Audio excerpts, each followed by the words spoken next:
Buenas tardes a todos, bienvenidos al conversatorio sobre infancias y juventudes vulnerables en el contexto de pandemia, que presenta la Tecnicatura Superior en Pedagogía y Educación Social.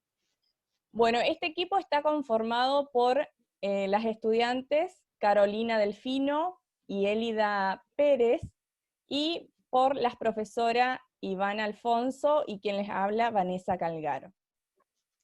El tema lo pensamos al interior de varias cátedras, ¿sí? Principalmente Infancias y Adolescencias 1 e Infancias y Adolescencias 2. Y dentro del marco también de Pedagogía y Educación Social 2.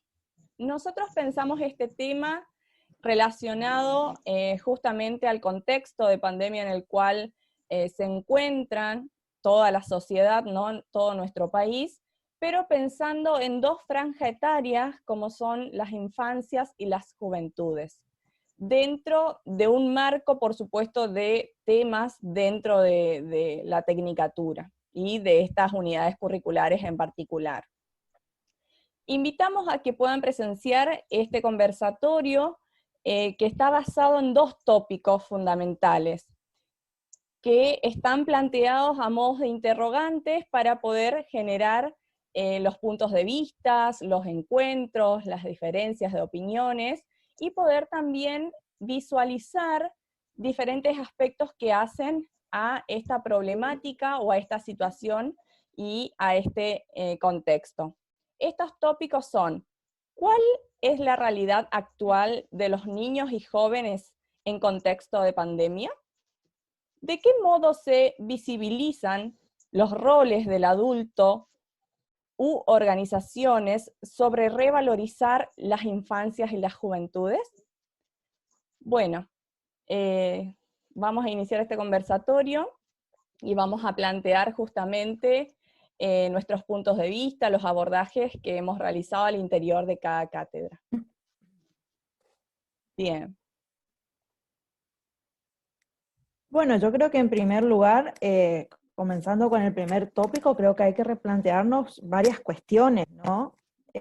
Uno es cómo se veía antes a la infancia y cómo la podemos ver hoy actualmente a raíz de esta situación que es inesperada para todos y que justamente en todos los niveles, tanto niños, jóvenes, adultos, como que generó un cambio tanto en tecnología como en modo de ver, de enseñar y de aprender.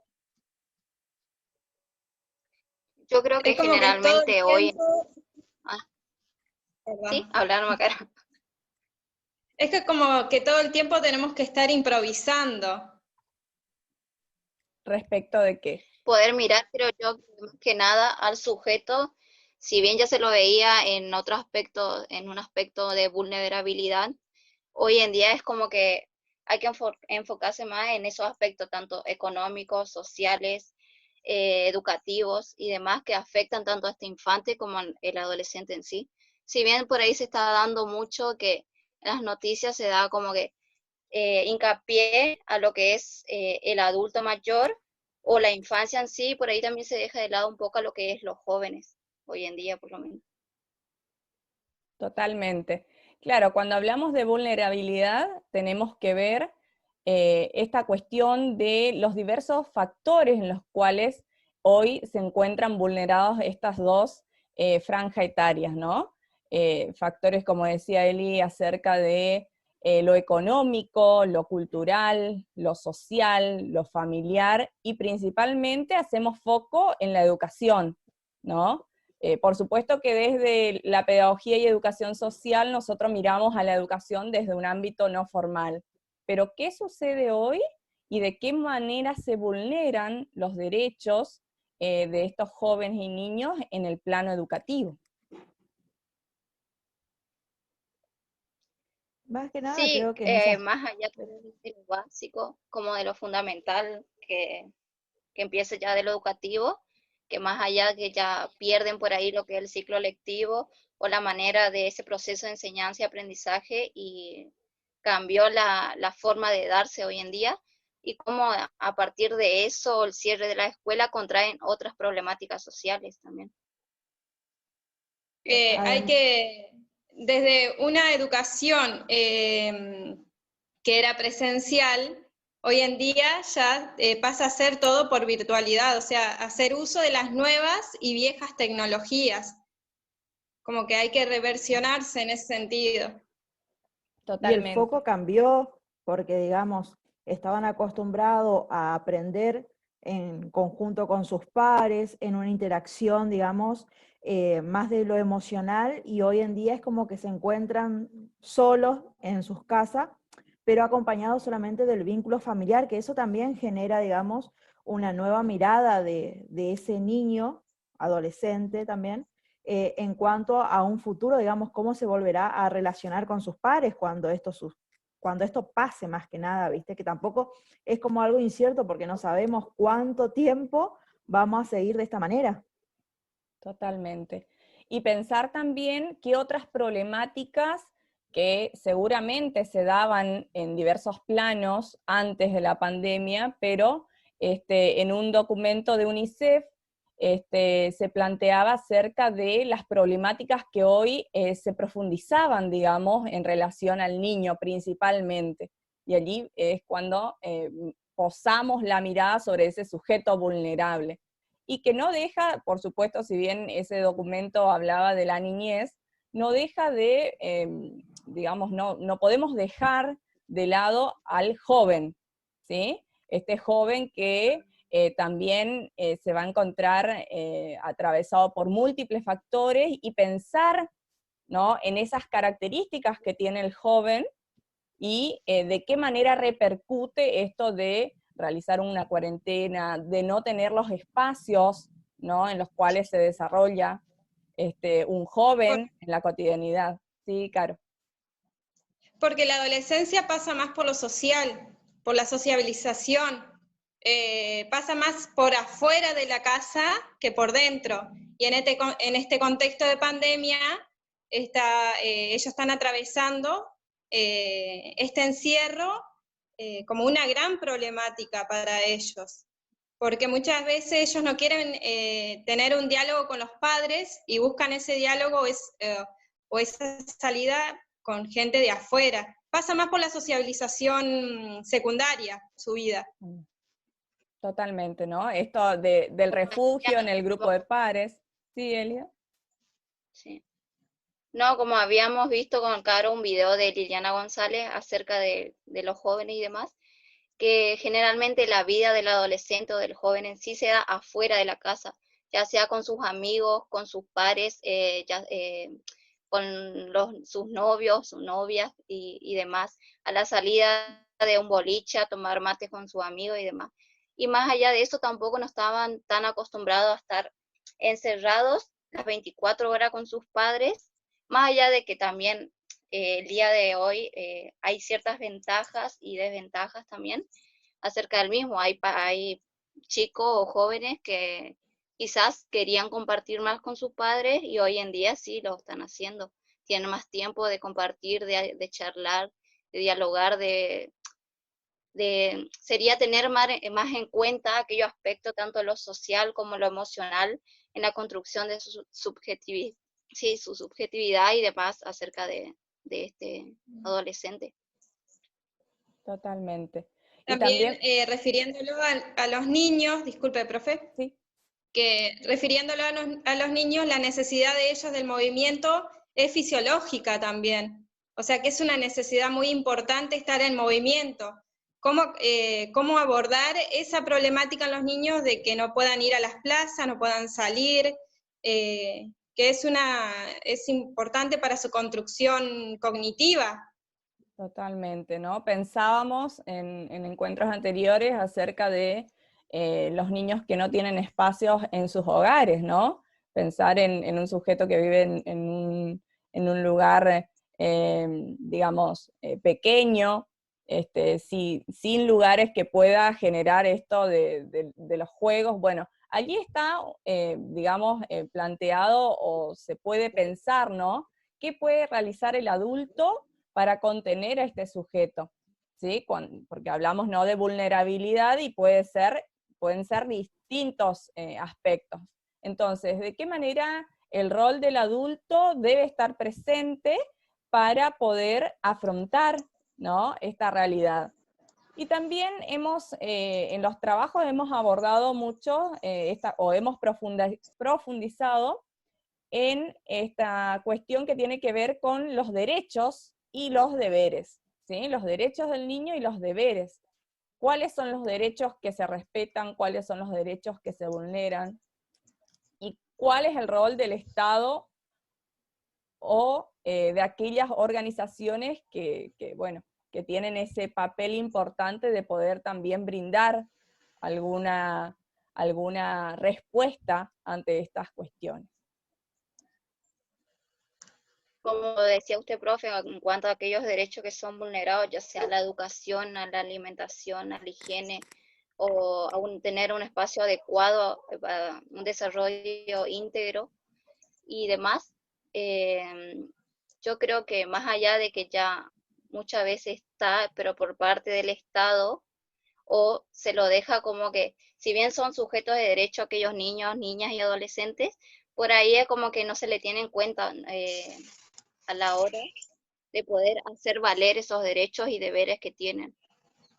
Totalmente. Y hoy en día, con más razón, están siendo más vulnerados aquellos derechos, porque genera una brecha o una desigualdad en cuanto a lo que es, ya sea en lo educativo, en el acceso a las tecnologías, en aquellos espacios que por ahí algunos tienen espacio, un patio donde jugar, y demás van creando como esa brecha y también más desigualdad dentro de lo social.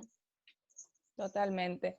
Y nosotros podemos pensar, ¿no?, desde el rol del educador social, ¿no?, ver de qué modos podemos analizar, ¿no?, presentar un abanico de miradas acerca de estos aspectos, y qué podemos proponer también desde allí, ¿no? ¿Qué podemos proponer o pensar? Digamos, nosotros hoy nombrábamos la escuela, sí, pero existen también en lo social diversos organismos, diversas instituciones que atienden esa educación no formal, ¿sí? Y que hoy no están brindando ese espacio de contención en muchos casos, de acompañamiento a esos sujetos, ¿no? Pensar en esos contextos, en esos barrios, que hoy ese centro que es tan importante para el sujeto está a puertas cerradas, digamos, ¿no? Eso también conlleva, ¿qué pasa, qué realizan esos chicos en esos espacios que antes estaban en este centro? Claro, y también, viste, el hecho de que hoy en día, como decíamos anteriormente, hay un vínculo aún mayor entre padres e hijos, pero también llega un momento en que el adulto también se satura, ¿no? Porque está pendiente de, bueno, a ver qué actividades puedo hacer para pasar el tiempo, y llega un momento en que esos abanicos de actividades que creaba ya dejan de ser interesantes. Se pone también a pensar, bueno, ¿qué más podemos hacer? A ver cómo podemos entretenernos en forma familiar, digamos. Los chicos también a la hora de estudiar es como que ellos extrañan eso del recreo, porque se sientan en sus hogares a hacer las actividades y es bueno, hasta que no terminás no te levantás. Es como también eso genera en ellos también cierto rechazo, les cuesta aprender con los padres, ¿no? Porque están acostumbrados a que otro le enseñe. Por ahí dicen, ay, no me tiene paciencia, porque también se genera esos pensamientos en cada uno, ¿no? Totalmente. Y eso conlleva, ¿no?, a reconocer la importancia de esta socialización secundaria de la cual hablaba Carolina, de esa relación con el otro fuera del hogar, y principalmente, bueno, en estos espacios que tiene que ver con lo formativo, con lo educativo, con la relación con el otro de su misma edad, ¿sí? De crear vínculos de amistades, pensar hoy de qué modo, bueno, se comunicarán, y allí también, cuando hablamos nosotros de la virtualidad, entra otro factor que tiene que ver con los recursos, ¿no? Como nosotros expresábamos en nuestro trabajo de usina, y como decía hoy la profe Ivana, esta pandemia nos vino a movilizar y a demandar, ¿no?, en tener respuestas aceleradas a una realidad que desconocíamos, por supuesto. Y que bueno, tuvimos que adaptarnos a esa realidad y también tratar de sostener determinadas actividades con los recursos que teníamos. Y pensar, ¿no? Un interrogante acá podría ser pensar, ¿qué sucede con ese sujeto que no cuenta con el recurso acorde, ¿no?, a lo que demanda esa situación, por ejemplo, de aprendizaje? Y cómo va quedando también fuera del sistema educativo, y cómo muchos chicos también, a pesar de esto, van a terminar dejando de cursar directamente o no ir más a la institución escolar, por no tener acceso a esas tecnologías, o por no buscar otros medios, ya sea por parte del rol de los padres o el rol del docente y demás, buscar otros medios para que este alumno pueda seguir con sus estudios. Totalmente. La directora Claro, de aparte, UNICEF hacía referencia de que los chicos que dejaban de educarse, es muy probable que luego no vuelvan a las escuelas cuando éstas abran nuevamente. Totalmente. Vean que eso, claro, sí, Iván. porque viste que, o sea, si bien antes de que suceda esta pandemia, ya había, digamos, ciertos grados de deserción en el aula, siendo que era clases presenciales. Imagínense ahora, ¿no? Con esto de que no todos cuentan con un celular, una computadora, muchas veces en la casa, o sea, hay un celular para 3, 4 hermanos, y más allá también de que si sus padres trabajan y necesitan también el uso del celular, es como que se va agravando, digamos, esa situación, y creo que también pasa eso, ¿no? ¿Cómo haces después para que esos chicos que en este periodo deciden de alguna manera, no solamente ellos, sino la familia también, de que no se siga educando, ¿cómo haces para que después retomen eso? Totalmente. Y allí nuevamente volvemos al segundo tópico, ¿no? ¿Cuál es el rol o va a ser el papel fundamental e importante del Estado o de otras organizaciones, ¿sí? Y en este caso de instituciones, para dar respuestas a estas problemáticas que se fueron generando, ¿no?, en el sujeto al enfrentar esta situación, ¿sí? Esta situación que ha sorprendido. Entonces, bueno, repensar desde allí.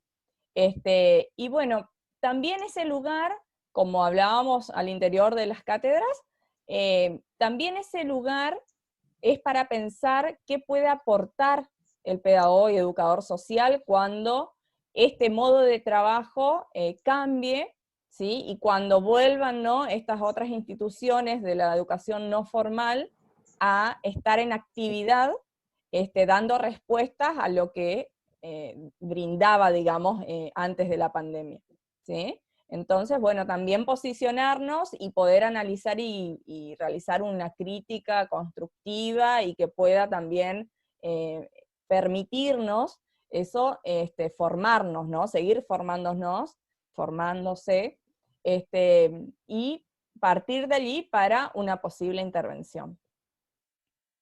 ¿Sí? Claro, como usted dice, analizar el contexto, analizar en qué circunstancias se encuentra este sujeto, buscar alternativas, herramientas en el cual cómo poder no solucionarlos, porque desde nuestro rol no vamos a solucionarlos todo, pero poder intervenir en esa situación en conjunto con otros profesionales y demás. Totalmente. Creo que más Hay que que, nada está hay que también despojar, en la es muy importante. contención, está en la contención que van a recibir por parte de ustedes, por parte de los docentes, también desde la familia, ¿no? Porque justamente las emociones como que se ven muy vulnerables en esta situación, ¿no?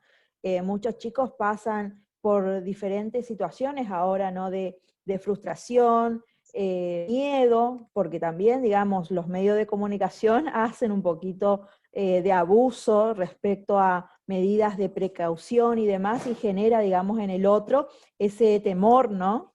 Entonces también ver cómo ellos están, digamos, tanto físicamente como psicológicamente, porque también creo que en este momento la parte psicológica es lo que más influye. Totalmente. ¿Caro?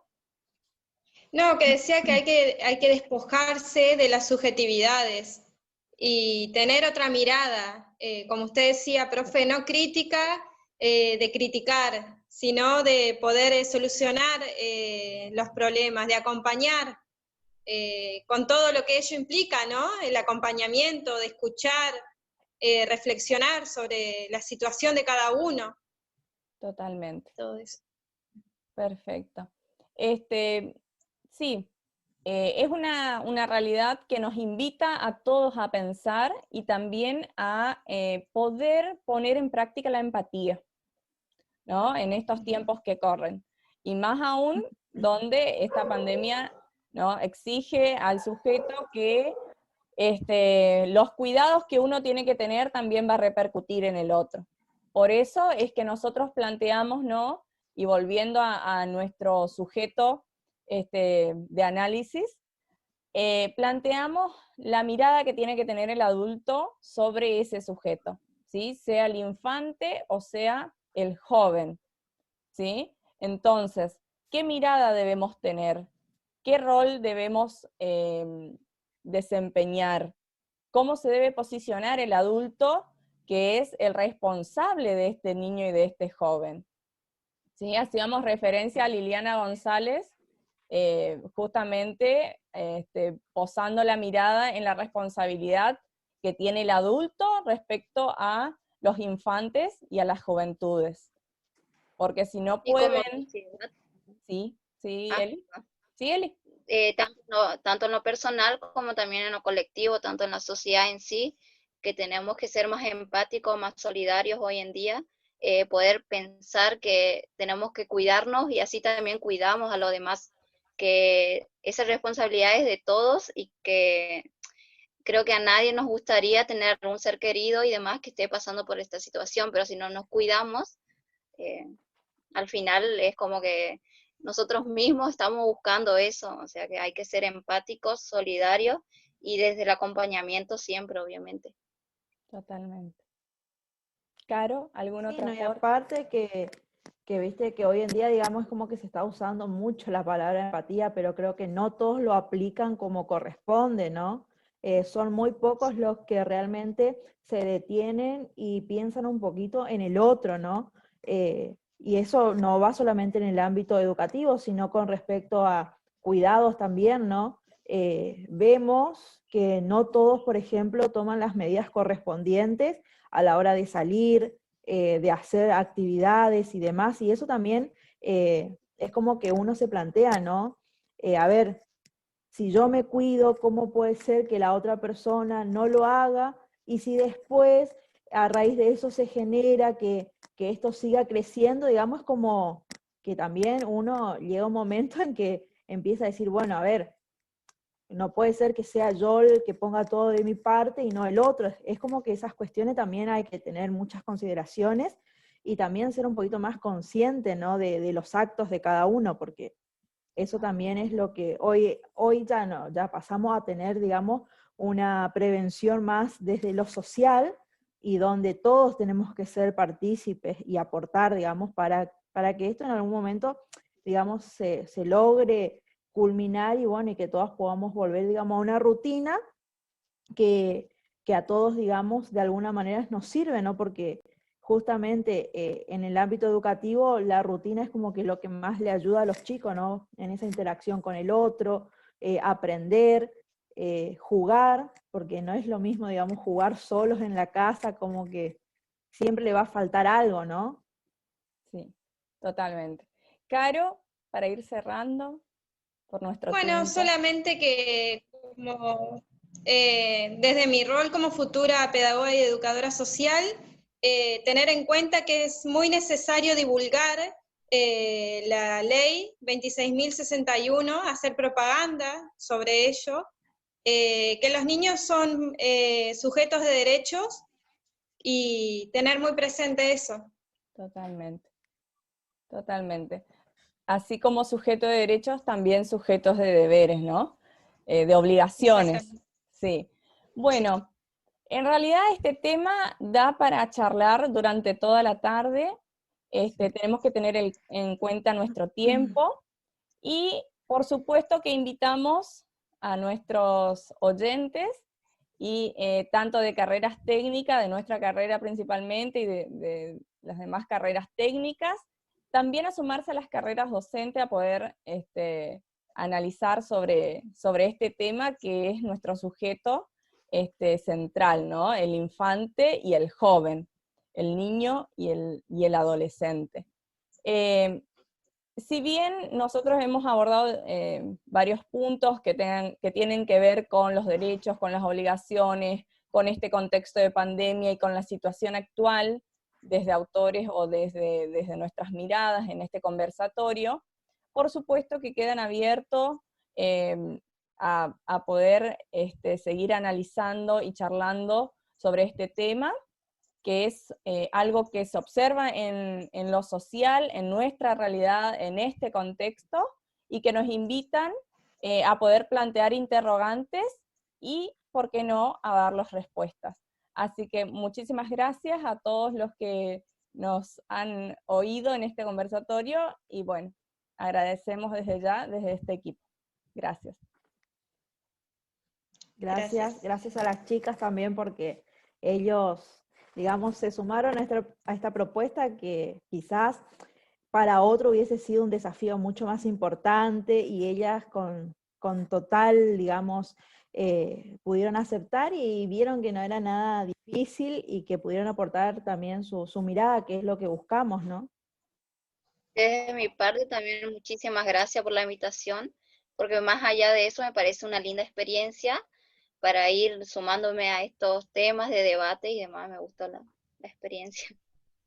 Bueno. Sí, es muy importante el aprendizaje y compartir y ver de diferentes puntos de vista para saber que hay otras realidades. Bueno, muchísimas gracias a todos.